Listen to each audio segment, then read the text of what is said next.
tarde a todos, as boas-vindas em nome da Imprensa Nacional.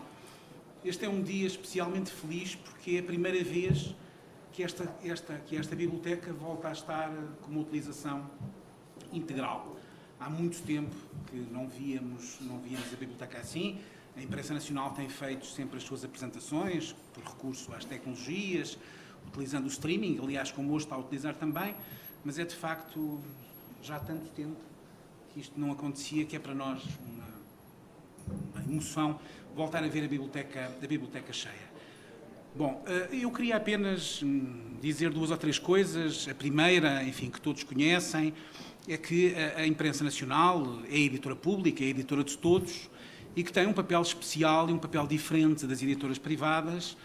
Tem, aliás, um papel supletivo ao das editoras privadas e tem como missão a edição de salvaguarda patrimonial. Portanto, a nossa missão principal é a promoção da cultura portuguesa, da cultura e da língua portuguesas. Cabe-nos garantir um conjunto de edições que, na sua maioria, na maioria dos casos, são edições não comerciais e não rentáveis. Por exemplo, a Imprensa Nacional garante as edições críticas de alguns dos autores canónicos portugueses, do Pessoa, do Bessa, do Camilo, de Garrett, e são edições, as edições críticas, enfim, como julgo que sabem, são edições que comparam variantes, e no caso do Pessoa é muito fácil de perceber isso. Há poemas do Pessoa que têm 8 variantes diferentes, e o que os editores críticos fazem é comparar as variantes de forma a estabelecer, tanto quanto possível, um texto definitivo. Este tipo de edições são edições que interessam, sobretudo, aos estudiosos. Portanto, são edições não comerciais, mas são muito importantes que sejam feitas também, porque a partir deste trabalho é possível fazer edições para o grande público, mas edições com base em textos de qualidade. É claramente um trabalho de serviço público que não é possível recuperar o investimento no mercado. Portanto, genericamente, aliás, na generalidade dos países europeus, é sempre o Estado, direto ou indiretamente, que garante este tipo de trabalho.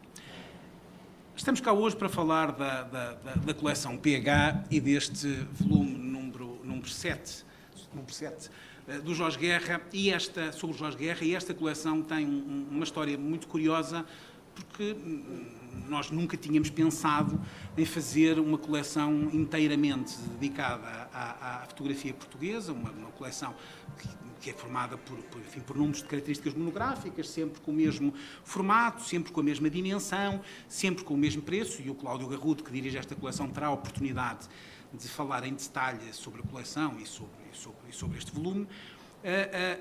Nunca tínhamos pensado, até que há uns anos o Cláudio nos propôs, o Cláudio, que é hoje um quadro dirigente da Imprensa Nacional, na altura não era, e propôs-nos, era um fotógrafo e um produtor cultural, que chegou a nós, a mim, e que propôs-me a criação de uma coleção dedicada à fotografia portuguesa.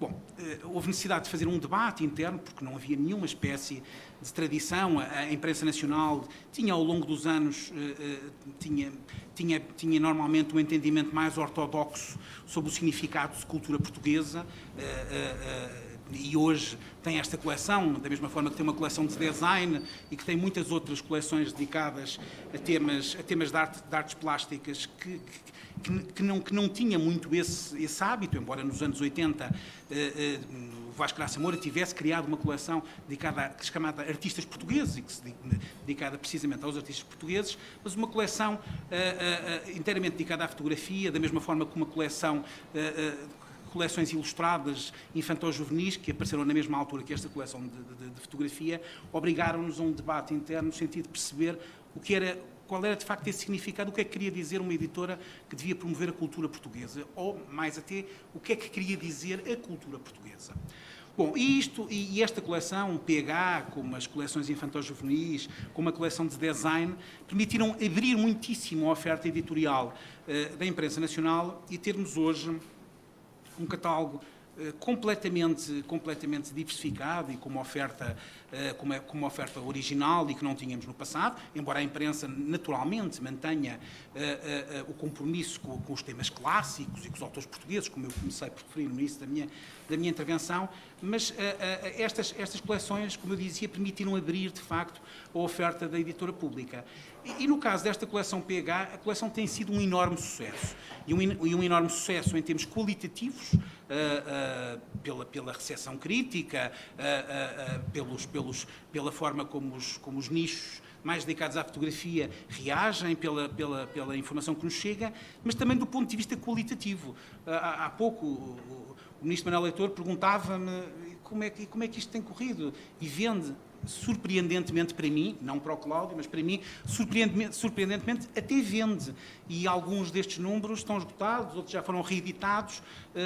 Eu diria que, em termos do que é a média da performance comercial da editora pública, esta é claramente uma das melhores coleções e uma das coleções onde os livros mais rapidamente se esgotam, e até nos eventos públicos, como por exemplo, que tem mais gente, como a Feira do Livro, os livros da coleção PH estão sempre entre os livros mais vendidos no nosso stand. Portanto, dá-se o caso de facto, de além de estarmos a cumprir a missão de promover os grandes fotógrafos portugueses, de estarmos a abrir a oferta da imprensa, conseguimos também fazer uma coleção que é sustentável do ponto de vista económico ou financeiro, e isso é um daqueles temas que temos que agradecer realmente ao Cláudio, que se deve de facto ao trabalho extraordinário que o Cláudio tem vindo a fazer.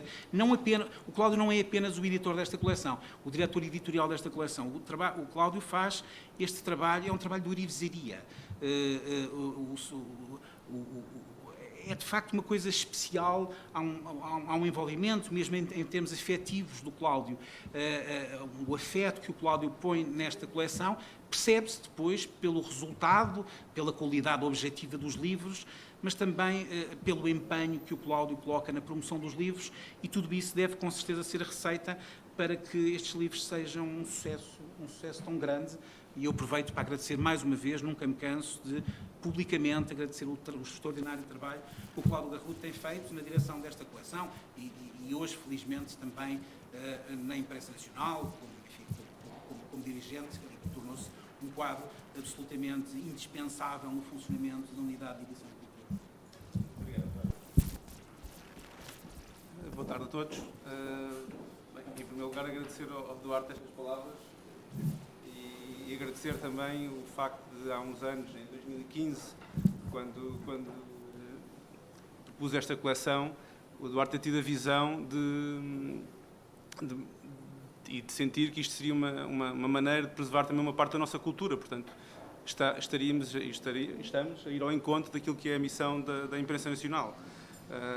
E depois, em 2017, acabámos por lançar o primeiro número, dedicado ao Jorge Mulder, e depois, seguido, lançámos o do Paulo Musolino, lançámos o do Helena Almeida, o do Fernando Lemos, o do José Manuel Rodrigues, que está aqui connosco e que agradeço a presença, e o do Ernesto Sousa. E hoje temos, e agradeço-vos terem vindo, e a quem nos acompanha através das redes, estarmos aqui para apresentar o livro dedicado ao trabalho do Jorge Guerra, uma figura incontornável da nossa fotografia. Se calhar para alguns, como ele vive há muitos anos fora, uma figura que a momentos tem vindo a Portugal. Lembro aquela célebre exposição e catálogo do CCB dos 40 anos de carreira, depois aquele trabalho do arquivo fotográfico também. Mas antes de fazer uns pequenos comentários e uma pequena abordagem ao livro, obviamente tenho que agradecer ter aceito este desafio e agradecer também à Teresa Assis e à Maria do Carmo do texto e do ensaio que escreveram inédito. Foi um trabalho a várias mãos. Aliás, eu acho que isso é uma das receitas destes livros, é eles serem construídos a várias mãos. E ser um trabalho que vamos, cada um de nós, pondo camadas em cima do trabalho do outro.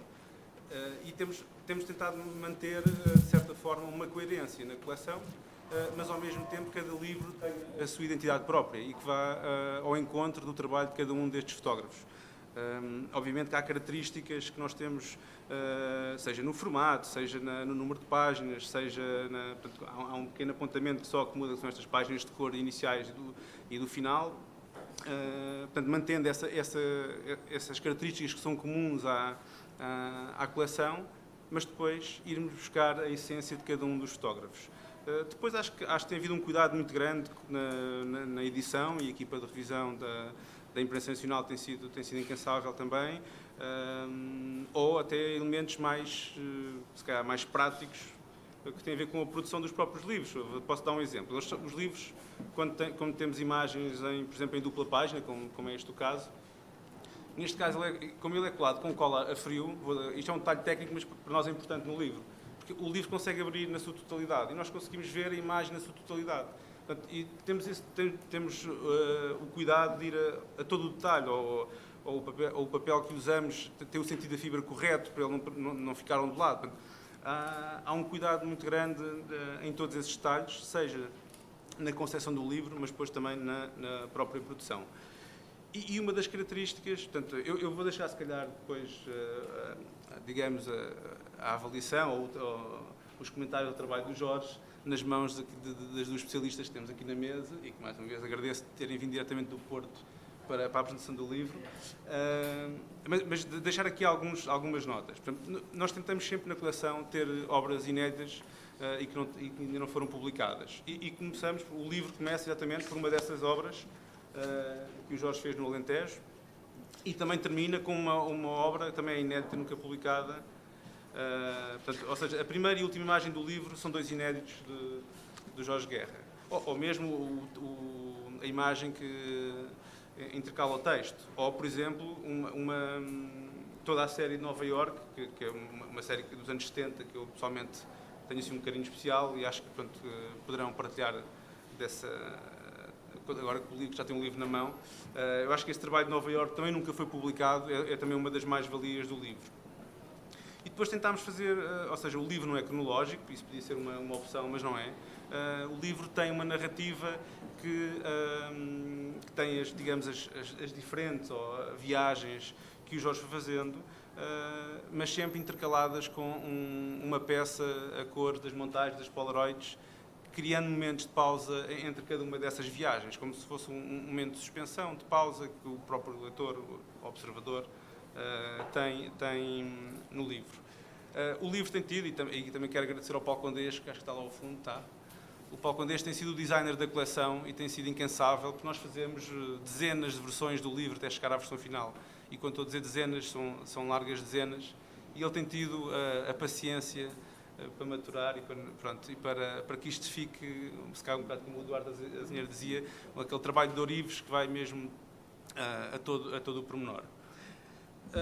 Eu queria, pronto, obviamente, chegar aqui e termos já 7 números da série PH. Obviamente estamos muito longe de ter uma coleção como a Aperture Masters of Photography, ou o Photoposh, ou o Fotobolsilho, mas acho que estamos no caminho de criar e de preservar uma parte da nossa cultura e a nossa memória fotográfica com os grandes nomes da fotografia portuguesa. Hoje, felizmente, temos aqui o Jorge, temos o José Manuel Rodrigues, temos aqui outras pessoas que viram a fazer parte da coleção, com certeza. Portanto, eu só tenho a agradecer, quer à imprensa nacional e na pessoa do Duarte Azinheira, por, na altura, ter embarcado também neste desafio, e, obviamente, ao Jorge, à Teresa e à Maria do Carmo, por terem partilhado este caminho. Foi, provavelmente, o livro foi feito à distância. O Jorge vive no Canadá, portanto, o WhatsApp com câmara foi assim o nosso recurso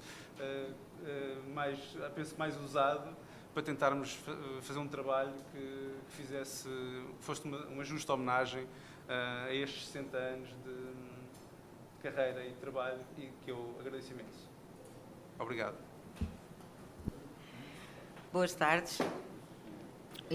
Agradeço o convite e eu, de facto, não tenho muito a dizer. O que tinha a dizer já disse.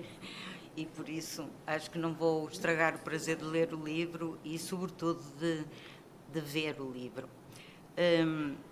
tenho a dizer, em primeiro lugar, que estou muito satisfeita pela publicação deste livro. Conheço o Jorge há muito tempo e o Jorge é um ausente sempre presente. Há quem ache que ele está sempre, que se foi embora e que está muito longe, mas de facto esteve sempre perto. E embora não fosse aquele nome de quem toda a gente fala, era um nome que toda a gente conhecia. E as instituições de referência nunca se enganaram em relação à qualidade do trabalho do Jorge. Lembro que a Fundação Carlos Gulbenkian publicou o Jorge cedíssimo. E depois, mais recentemente, como todos sabem, o CCB e o Arquivo fizeram o mesmo. O Jorge talvez não tenha andado muito nas bocas do mundo, porque não era nem muito velho nem muito novo. No entanto, o Jorge ainda faz parte daqueles fotógrafos que durante muito tempo não foram conhecidos, porque nada era muito conhecido nessa altura. No entanto, ele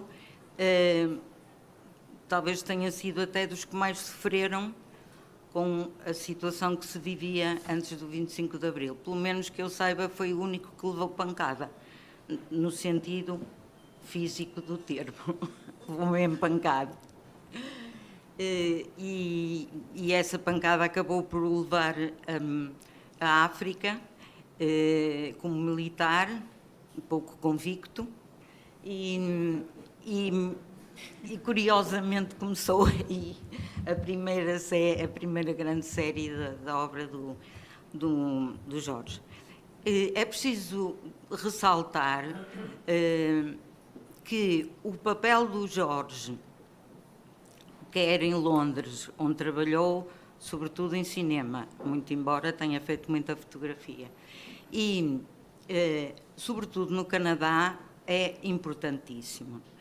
As funções que ele desempenhou no Canadá foram fundamentais num plano de fotografia que já não é só da fotografia nacional, é o entendimento da fotografia no seu sentido mais completo, abrindo à grande divulgação, dando a volta a uma pequena revista do Quebec, que ele transformou numa revista de referência e que é uma pena ter acabado, não é?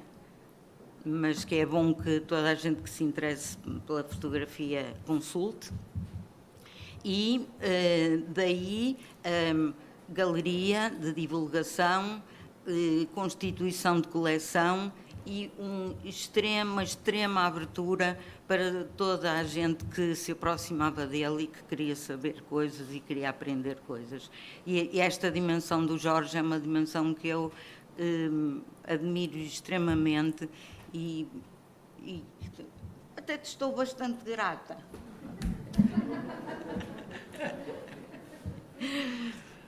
Eu reservo depois para a Carmo outras considerações sobre a obra. Eu diria apenas que o Jorge nunca está quieto e, portanto, as fotografias mais conhecidas do Jorge não são mais Jorge do que as menos conhecidas.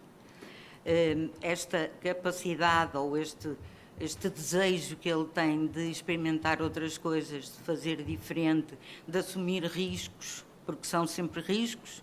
Muitas vezes, quando se encontra a receita certa do sucesso, não se sai daí. E, portanto, esses saltos implicam sempre riscos e perigos que ele sempre afrontou. Todas elas são Jorge e é o conjunto que é o Jorge. Acho que não vou dizer mais nada, porque não vou chatear mais as pessoas. Queria só, muito embora já o Sr. Doutor tenha ressaltado aqui o papel do Cláudio, eu queria falar de, primeiro, o que foi, para mim, fazer este livro retomando o contacto com o Jorge. Foi divertido, não é? foi numa troca e essa troca proporcionou sucessivas correções e, penso eu, humildemente, melhoramentos. E também uma experiência que foi muito gratificante foi trabalhar com o Cláudio. Eu conheci o Cláudio à distância, não é? E é curioso porque ele é muito rápido no princípio, ao nível da edição e, como ele dizia, das primeiras maquetes, e depois é extremamente minucioso. Às vezes até é chato. Mas é muito minucioso e, além disso, proporcionou-me um outro prazer, que foi estar ao pé dele na impressão, o que é para mim sempre um enorme prazer, porque eu adoro o cheiro da tinta e aquelas trapalhadas todas, e mandar refazer planos, e pronto, e assim, essas coisas. E por isso foi bom trabalhar contigo, Cláudio, e acho que tivemos todos muita sorte. Não digo mais nada. Só falo eu. E eu realmente não vou falar da vida do Jorge, porque o Jorge é-me conhecido pelas fotografias e contactos ocasionais, não é? Tem sido assim. Mas as fotografias dele, já foi dito aqui uma das razões porque as fotografias dele são diferentes, é que as fotografias dele são fotografias de cinema, são fotografias de cena.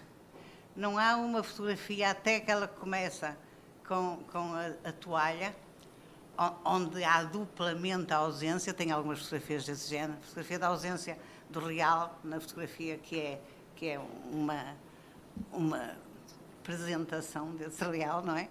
E ao mesmo tempo, a ausência de alguém que colocou ali aquele artefacto, porque está muito direitinho, está a aprisionar a luz. Portanto, é ótima para começar o livro, não é? Porque realmente é a prisão da luz num branco total. É uma fotografia que tem essa capacidade, digamos, simbólica para começar o livro, que está muito bem. Mas também foi dito aqui que realmente o que ele estudou foi cinema. Quando ele foi para Londres, foi estudar cinema. E os amigos dele também eram cineastas, estavam a estudar cinema. E realmente as fotografias que nós chamamos hoje diretas ou semidiretas, não é? Fotografias, não falo do tipo de câmara, mas da proximidade com o real.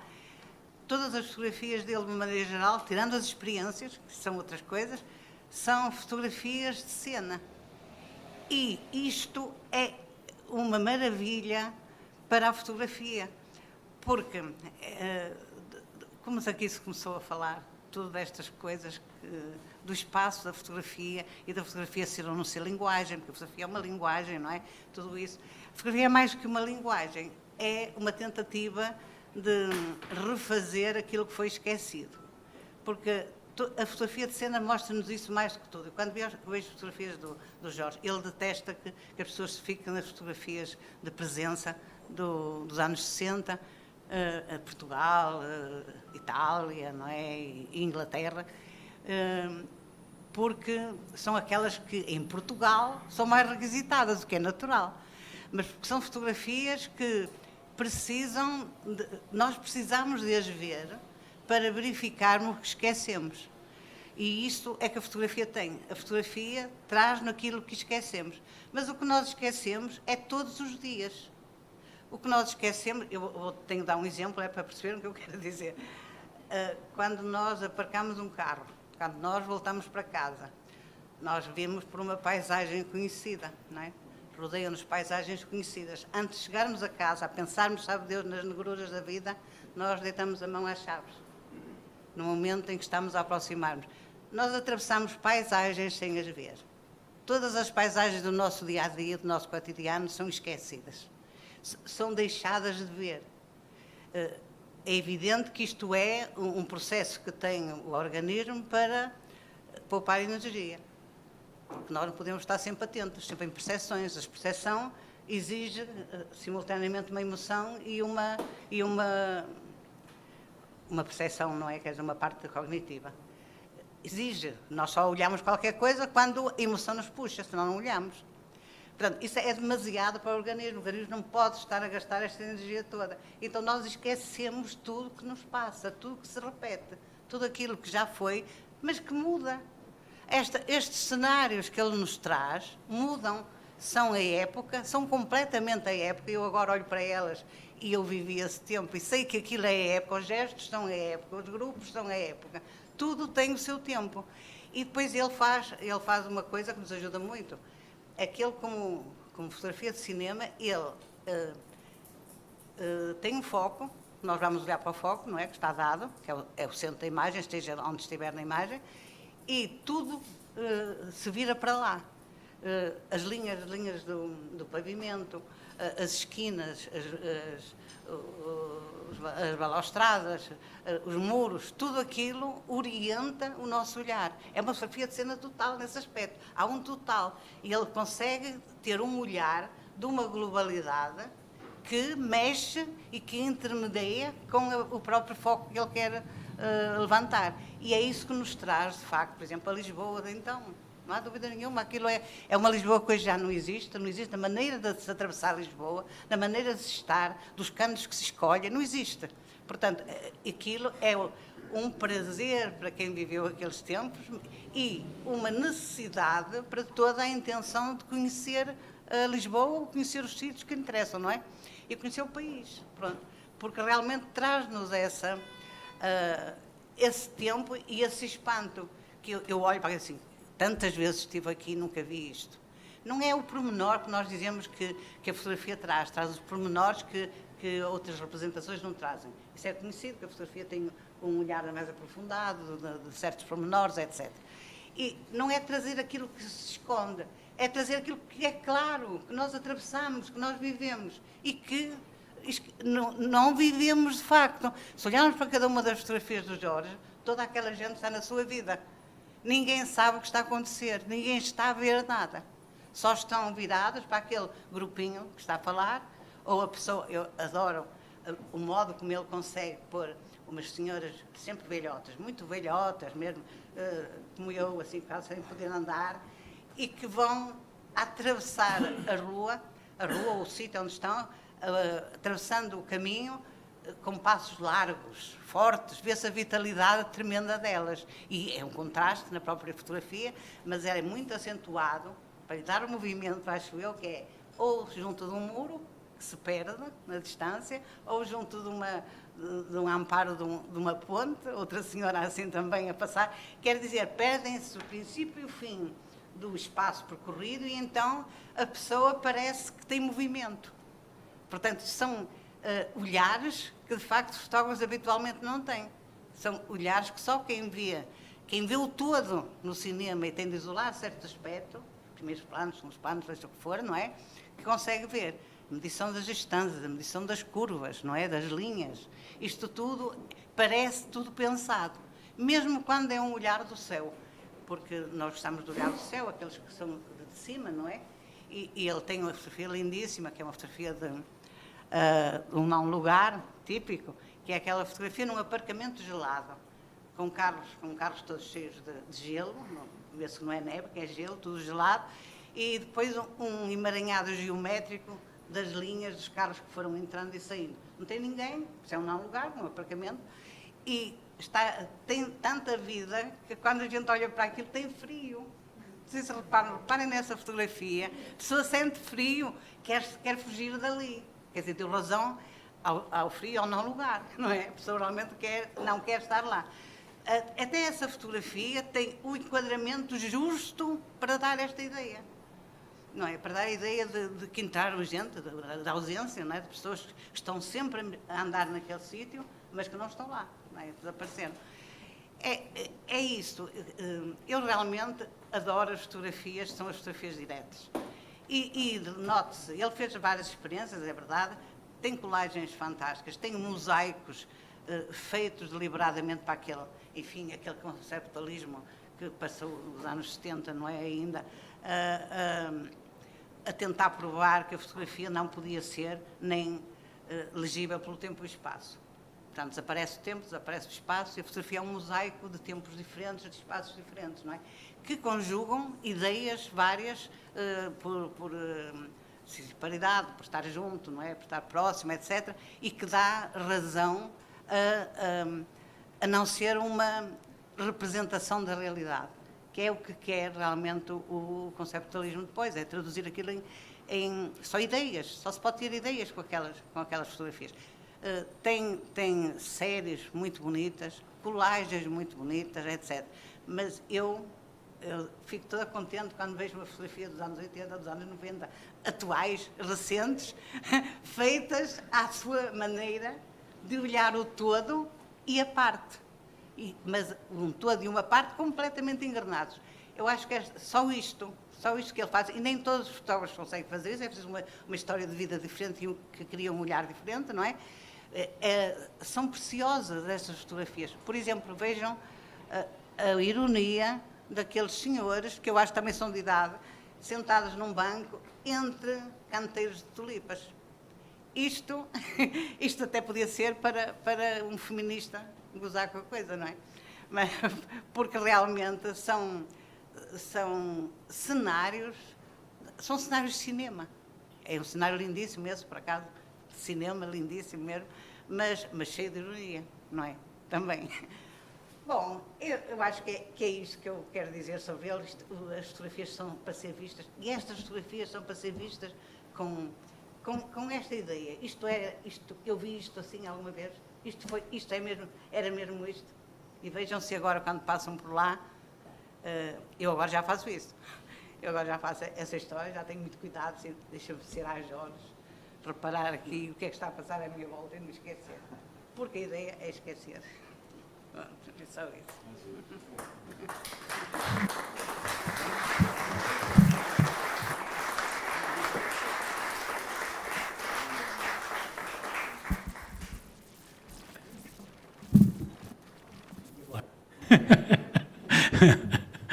Agora é um problema, onde é que eu vou buscar, por exemplo, a ideia? Eu vou diretamente a uma coisa que sempre pensei e continuo a dizer da fotografia.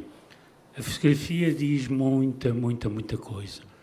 Por isso, as tuas palavras, mas não explica nada. E essa é a grande vantagem do ato fotográfico, como era chamado. A fotografia não explica absolutamente nada. Eu abro, quer dizer, este livro, que ele escolheu, a primeira fotografia é uma toalha batismal. Uma toalha batismal é uma coisa plena de sentido, de significado. Mas ali, cada um pode ler aquilo que quiser. Mas a ideia é religiosa, porque eu estava em Terena e havia uma festa para celebrar o novo padre. Eu fui à pia batismal e vi esta toalha. E disse para comigo que os diabos, isto é um símbolo de um passado que eu tive. Eu sou católico, fui católico, educado em Elvas, portanto Terena é uma vila, e de repente a toalha batismal trouxe-me todo um passado. Mas não explicou nada da situação, do padre, que era novo, do grupo que estava à volta, e no fundo da fotografia. Mas, passada essa fotografia, eu gostava imediatamente de ir para a África. E as minhas fotografias da África continuam a ser não só o primeiro trabalho que eu fiz. A minha mãe tinha-me dado uma Leica, uma máquina, antes de eu partir. Eu nunca o José Sasporte está aqui e eu utilizei a sua câmara, que era uma câmara de 35mm. Depois tive uma câmara quadrada, que é uma câmara cujos negativos eu perdi, ou alguém perdeu. E depois tinha uma Leica e em frente de mim, 3 meses depois de chegar a Silva Porto, de manhã, havia um condutor que nos vinha buscar ao Hotel Girão, é o famoso Hotel Girão. E nós chegávamos ao quartel às 8 da manhã e não tínhamos nada a fazer, escondíamos. Mas naquele dia, quando eu cheguei ao quartel, em Silva Porto, que hoje é o Cuito, havia 200 mancebos chamavam-lhes eles, 200 homens, na parada, e eu não sabia absolutamente nada do que estava a passar, não nos tinham dito nada. Havia inspeções indígenas. Eu acho que isso é muito importante e nunca foi debatido em Portugal, com todos aqueles discursos da nossa integração, da nossa capacidade. Gilberto Freire, o brasileiro, que Salazar utilizou muito, é que aquelas inspeções que eu depois fotografei eram exatamente aqueles mancebos que foram buscados nas aldeias como se ia buscar durante séculos e séculos os escravos. Exatamente a mesma situação. E aqueles soldados que eram examinados, eu depois descobri através do médico que me disse: eles querem todos ficar.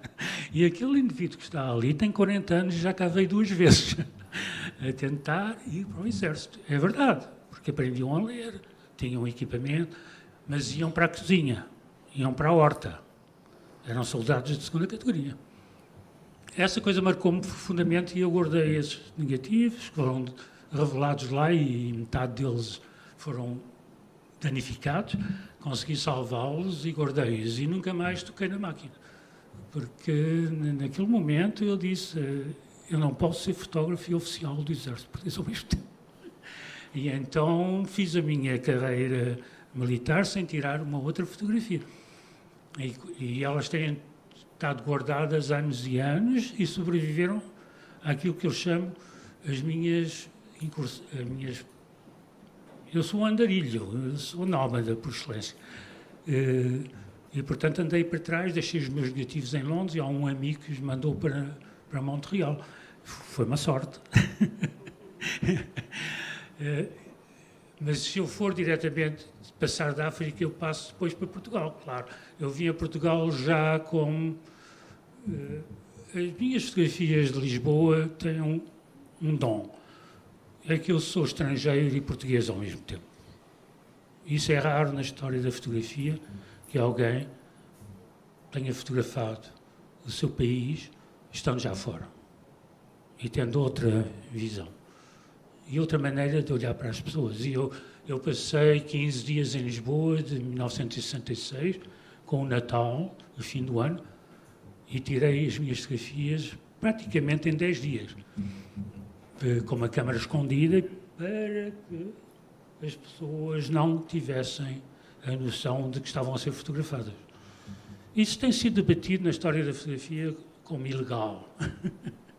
Tirar uma fotografia é roubar uma imagem. Suzanne Sontag falou disso, quer dizer, o roubo dos fotógrafos é diferente dos pintores, por exemplo. Os pintores, para ter um modelo, pedem um modelo, o modelo pousa e o pintor transforma tudo. Mas um fotógrafo, para ter um modelo, é preciso conhecê-lo, para ter um bom retrato.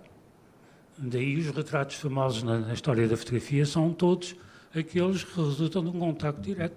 Há uma fotografia extraordinária, ontem estava a ler, da Virginia Woolf, tirada para a tia Cameron, uma fotógrafa, primeira mulher, possivelmente com uma obra absolutamente extraordinária, mas que a fotografia, quando apareceu, era imensamente cara. Ter uma máquina fotográfica era uma coisa rara. Portanto, as mulheres puderam, nesse momento inicial, exercer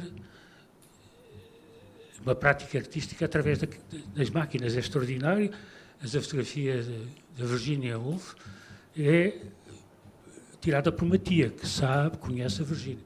Eu tentei tirar retratos, não há muitos retratos nas minhas fotografias, estão sempre um bocadinho distantes, porque eu não tenho tempo. Em Lisboa nunca tive tempo de aproximar as pessoas, porque isso levava talvez uns meses ou uns anos. E daí depois passa-se para Londres. Em Londres eu aproximo mais das pessoas. E quando eu contrasto as fotografias de Lisboa com as de Londres, e sobretudo com os México, é que as fotografias do México são exatamente tiradas com 4, 6 meses de diferença. Eu fui para o México em junho e nesse mesmo ano vim a Lisboa no Natal. E as fotografias do México, quando eu olhei para as fotografias, mas esta gente é pobre, mais miserável que os portugueses. Mas riem. E em Lisboa ninguém ria. E é a grande diferença. Quando eu mostro as minhas fotografias mexicanas, as pessoas são na praia a vender coisas para os americanos, mas riem, dizem piadas. E isso faltava em Portugal. Mas, se andarmos 10 anos atrás, encontramos os nossos arquitetos que fizeram aquele livro maravilhoso dos anos 50, em que Lisboa ainda acreditava que, de facto, havia um futuro. E eles são os anos, talvez, onde a cidade é triste e alegre. E é verdade, nós vivemos isso. As fotografias da cidade triste e alegre tocam-me profundamente, porque fazem parte da minha juventude e de um certo prazer de viver em Lisboa, que foi o Colégio Moderno, que foi as idas o passear na Baixa, no Caixo de Dré, e viver como nós vivíamos no café. Eu há bocadinho fui aqui a uma cervejaria que há aqui ao canto, e naquela cervejaria os empregados que me serviram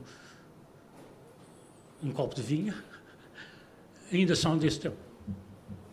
Quer dizer, Lisboa ainda tem esses vestígios que eu apanhei, que não eram vestígios nessa altura, na realidade, mas continuam a sobreviver. Que fazer deles, não sei, mas a velocidade com que as modificações e depois o progresso. E nos anos 80 eu faço uma enorme depressão clínica, e que me tirou 6 meses de vida, quase, e continua a atacar-me quando eu não tomo os comprimidos. E nessa altura virei-me, de facto, completamente para mim próprio. E os Polaroids, por exemplo, que eram fotografias instantâneas, são um exemplo disso. Eu deixei de fotografar a realidade, porque a realidade já não tinha para mim aquele sentido de qualquer coisa que mais tarde eu poderia encontrar. Eu já não tenho memórias muito, quer dizer, do Quebec. Nova Iorque, por exemplo, mudou, mas eu não voltei a Nova Iorque. Eu não voltei a Londres. Fui uma vez a Londres, onde conheci o Manel e vivi 8 anos magníficos. Mas quando vou a Londres, já não fui uma vez a Londres e voltei rapidamente para o Quebec. E agora vou ao Quebec e volto rapidamente para Toronto, que é a cidade americana por excelência, no Canadá, e que é completamente vazia. Vive-se por viver. Daí aquela fotografia do estacionamento, que é, de facto, um exemplo de diz muita coisa, mas não explica nada.